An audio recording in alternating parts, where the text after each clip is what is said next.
Thank you, Corey. Ms.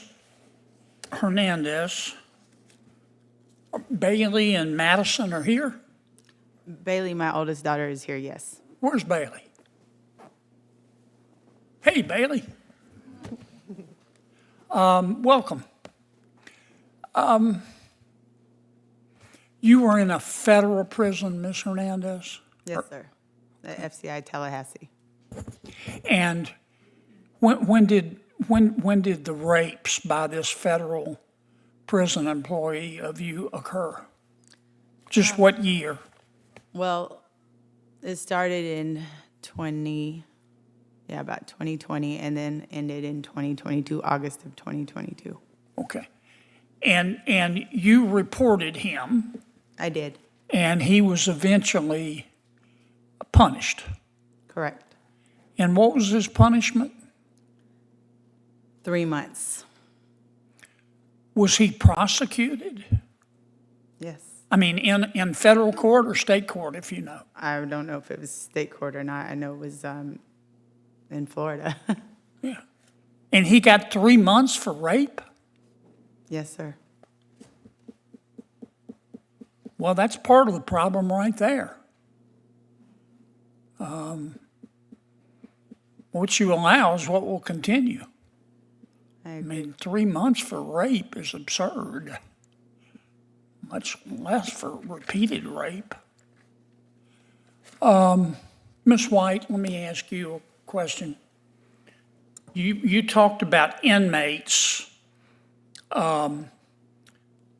violating sexually and being engaging in offensive conduct with respect to female federal prison staff. Yes, sir. Are those inmates who do that not punished? No, sir, not typically. Why not? That's a very good question. Oftentimes, the incidents are reported. Our prisons are very overpopulated. Discipline is an issue that we have been struggling with. Even when they are reported, it's handled internally with a small sanction. Typically, they're removed from general population and placed in special housing unit for a limited amount of time and then placed back in general housing. It's not a true punishment, and it definitely is not a deterrent. Oftentimes, those issues are turned over to the AUSA offices, who decline to prosecute the inmates. Okay.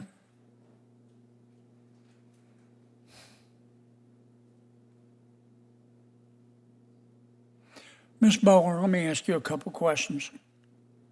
I want to be sure I understand your testimony. The state of California has a law that says if you're convicted of a crime, you can declare your gender and you can go to a women's prison if you are biologically a male but declare yourself transgender. Is that right? That is correct. Okay. Does the state of California require any confirmation of one's gender identity? There is some type of review process, but it is based on the individual's self-declared gender identity. These individuals don't have to be identifying as transgender or non-binary prior to being convicted and entering prison. It is based on their self-declared gender identity. And I will note that many female inmates we have talked to tell us once they gain access to women's prisons behind closed doors, they are no longer identifying as transgender. They are embracing their natural male identity. Is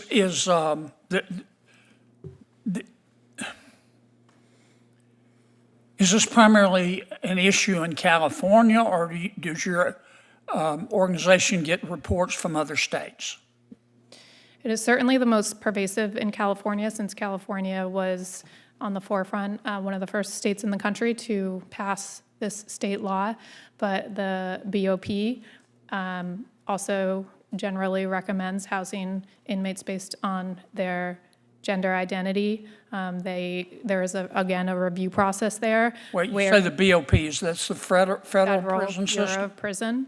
Under the Biden-Harris administration, they ordered federal prisons to recognize trans-identified inmates' health and safety when making housing decisions, and even declared for the first time that gender-affirming surgery may be medically appropriate, which means taxpayers would be funding it.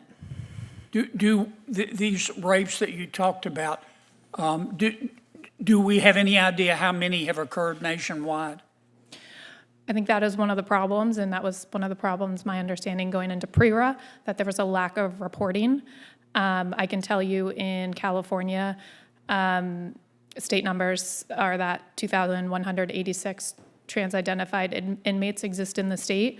As of now, I'm aware of 351 of them requesting to go to female Could you give me those numbers once more? I apologize. 2,186 trans-identified inmates currently exist, according to the latest numbers reported by California. Of those, only 351 of them are actually trying to go into female prisons. And I'd also note, in 2022, 1/3 of trans-identifying inmates seeking access to the female prisons were registered sex offenders. Okay, so there are 2,200 transgender women in women's prisons in California? Those are just all trans-identified individuals, so they could be biological men or biological women, from my understanding. Okay. All right, last question, and I've really gone way over here. Mr. James and Ms. Abbate, give me 30 or 45 seconds if you were President of the United States, what you would do to fix this problem. I was President of the United States. Microphone, you should say that with more bass in your voice. You're president. Yes, sir. You're president, Yes, sir. so let it be heard.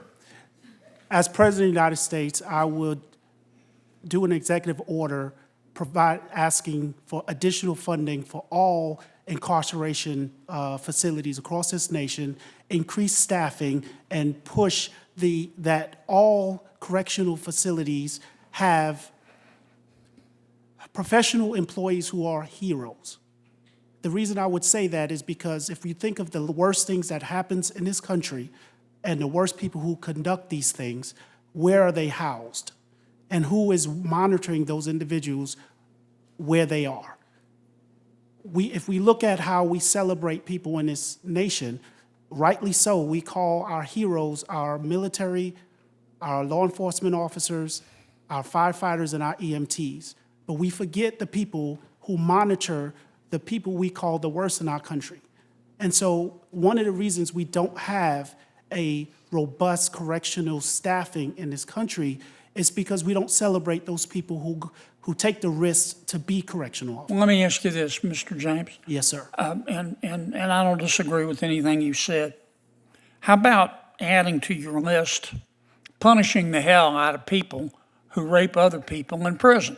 I agree. But president doesn't make laws, sir.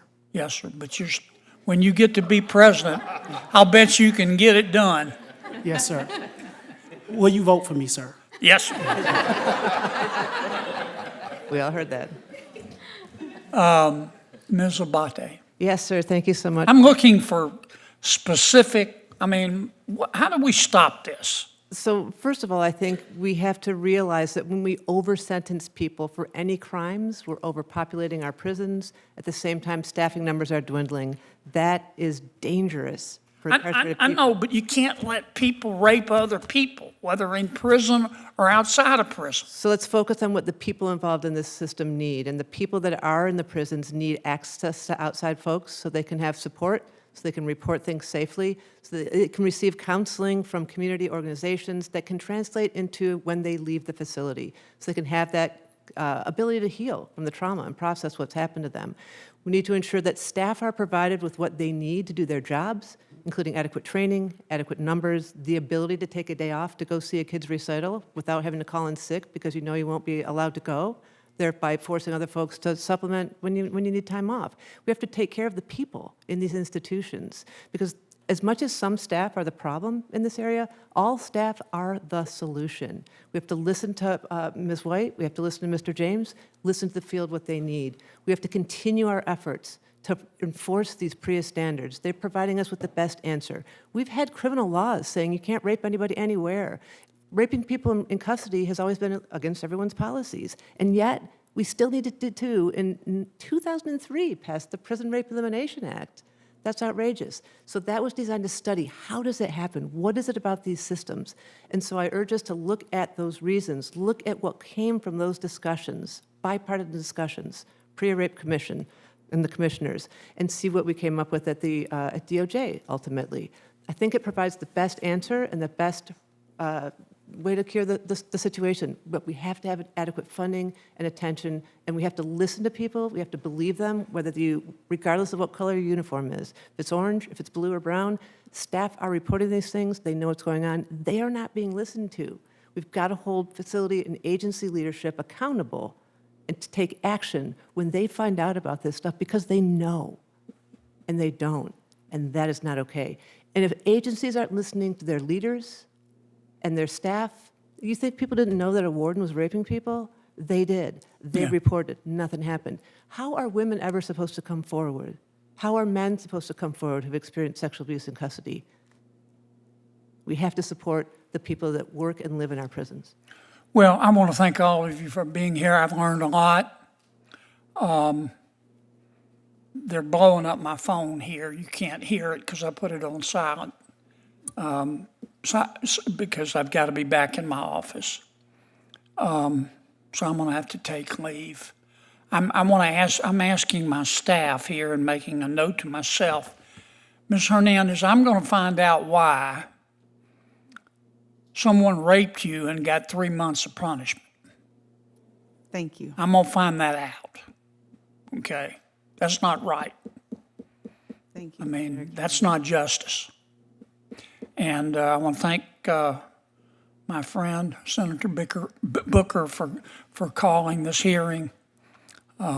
Corey always has interesting topics, and I always learn a lot. And I would have let White House go first if he had been here. I will never bicker if you fail to call me Booker. But I know how demanding the day is. I know you were. I'm sorry. You were stepping in at the last minute, so I really appreciate you. And again, we're praying for Senator Cotton in this time of grief. All right. Thank you, sir. folks. I'm sorry what happened to y'all. I mean, I'm really sorry.